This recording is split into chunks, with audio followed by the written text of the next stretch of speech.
Welcome back, everyone, to Complete Aviation Solutions Deep Dive number 44. Glad to be back. So today we're going to dive into some really fascinating stuff happening in the industry. Yeah. You've got some pretty cool articles here, looking at some changes in fleets and in infrastructure. Yeah, definitely a little bit of a snapshot of what's going on all over the place. Yeah, and that's what we want to try and do, right? Right. We want to try and give everyone who's listening like a good understanding of what is happening in the industry right now.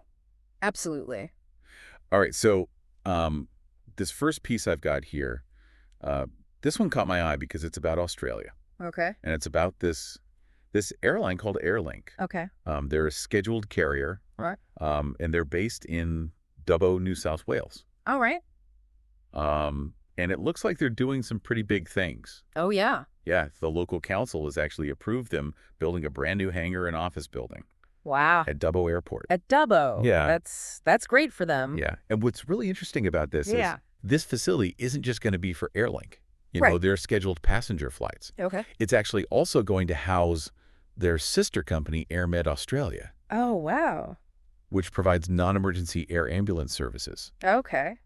So they're really kind of like bringing both of these Yeah. operations Integrating. together into one facility. Makes sense. Yeah, so I mean they're planning to break ground in the second half of 2025. Right. And they're talking about, a dedicated patient transit lounge, a warehouse, a maintenance area, Oh, wow. specifically for the air ambulance side. So it sounds like this is showing maybe an increasing need for this kind of medical transport in New South Wales. Yeah, maybe. Yeah, it could be a growth area. It could be. Interesting. So, I mean, talking about Airlink a little bit more, just to give everyone a bit of background. Yeah. They're actually the smallest of the 4 scheduled operators at Dubbo, when you think about it in terms of capacity, passenger capacity. So, they run flights to Burke Lightning Ridge and Walgett. Okay, so it sounds like they're connecting a lot of these like smaller regional communities. Exactly. Yeah. Exactly. Like importers. But beyond that, they've also got like a business charter side. Okay. And they've got, Citation Jet 2, a Citation M2, 5 Mustangs, a Phenom 100. Wow. It's a pretty diverse fleet. Yeah, covering a lot of ground there. Yeah, so they've got those jets, and then, they've also got some turboprops and piston aircraft, Okay. like King Air B200s and Piper PA31s. Wow. Yeah, so they've got pretty much all their bases covered there. Yeah, and then, of course, their sister company, the AirMed Australia. Right. They operate 3 Mustangs, 3 PA31s, and then an Aerostar 600. Nice. So, Yeah. I mean, that just goes to show how much this new facility is going to help them grow. Absolutely. Yeah. Gives them a lot more space and resources for both sides of their business. Exactly. It's great. So, kind of moving along with this idea of growth, Yeah. I want to take a look at what FedEx is doing, because they've been making some big moves with their aircraft fleet as well. Yeah. Yeah, and I think it's like a great example of how a huge global player like FedEx is, thinking long-term Yeah. about the air freight market. For sure. So they've actually exercised options to purchase 8 brand new Boeing 777-200Fs. Wow.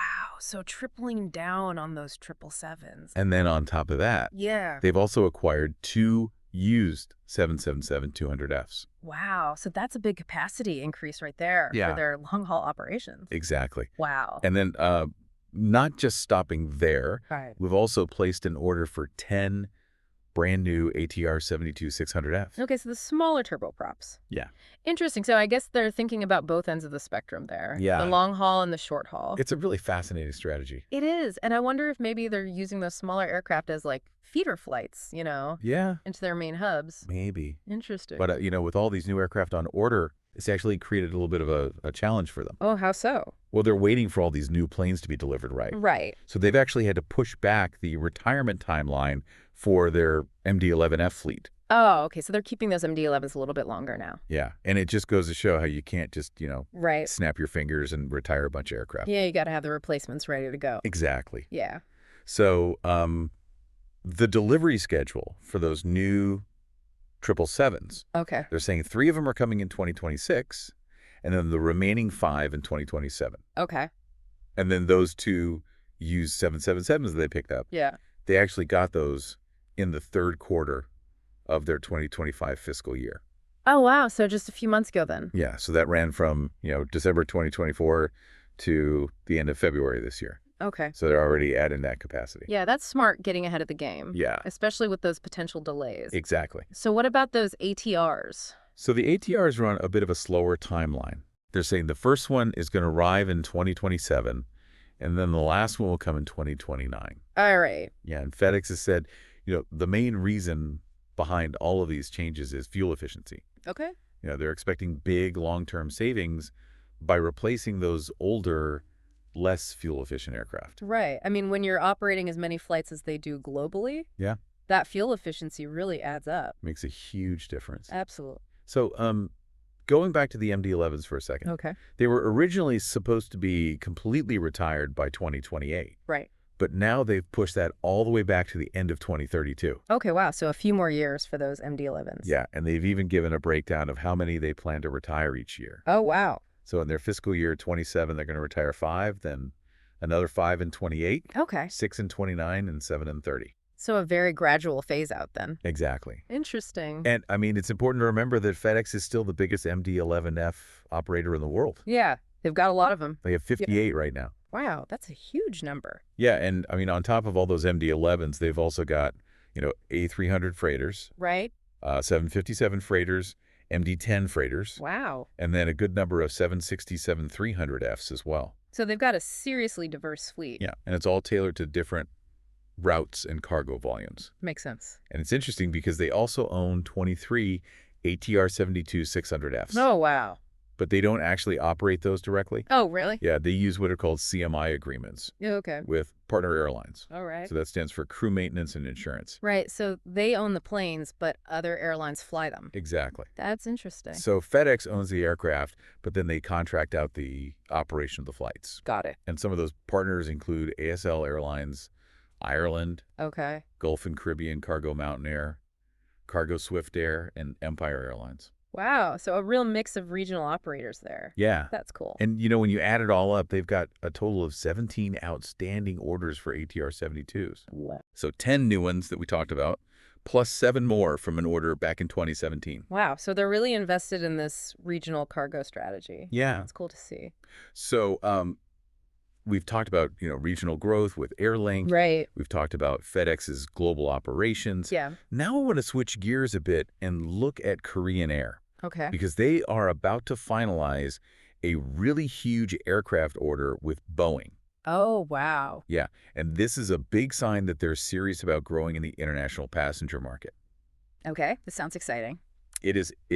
So they're looking at ordering 20 of the new 777Xs Wow. and then 27 8710s on top of that. Oh, wow, so 40 wide bodies in total. And then they've got options for an additional 10 aircraft. Wow. So the total value of this deal is estimated at $24.9 billion US dollars. Wow, that's a lot of money. It's a huge investment, and it just shows how confident they are. Yeah, they're betting big on the future of international travel.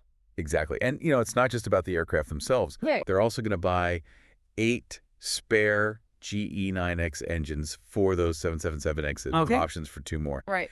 And they're also working on a maintenance agreement with GE. So a whole package deal there. Yeah. That makes sense. So this whole thing really got going after a meeting in Washington, D.C. Okay.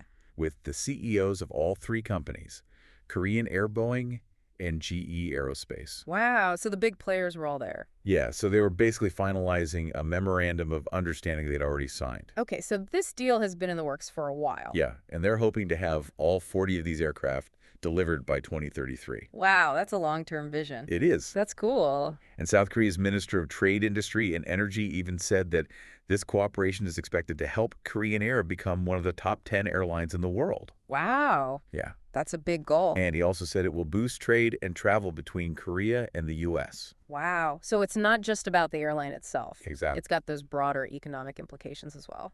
Yeah, and it's interesting because they actually signed a letter of intent for these aircraft back at the Farnborough Air Show in July 2024. Oh, wow, so they've been planning this for quite some time. Yeah, so this has been in the works for a while. Interesting. So, yeah. I mean, to really understand the impact of this order, it helps to look at their current fleet. Yeah. So right now they have 6 787-10s, Okay. and they've got another 14 on order, All right. and then they've got 14 787-9s Okay. with another 6 on the way. Right. And then they've got, a bunch of the older 777 variants Right. and 12 777-200Fs for cargo. Okay, so this new order will really modernize their wide-body fleet, Yeah. give them those newer, more fuel-efficient aircraft. You make sense. And don't forget about Asiana Airlines. Right. They're majority owned by Korean Air now. Yeah. And they've got 9 777-200ERs, Okay.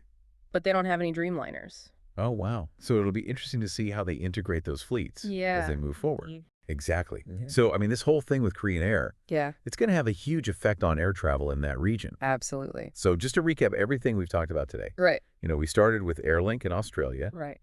They're expanding their infrastructure to support both passenger and medical transport. Yeah, it's a really interesting development. And then we looked at FedEx. Right. They're making those strategic moves to modernize their fleet. Yeah, focusing on that fuel efficiency. Exactly. And then finally, Korean Air. Yeah, with their huge wide-body order. Yeah.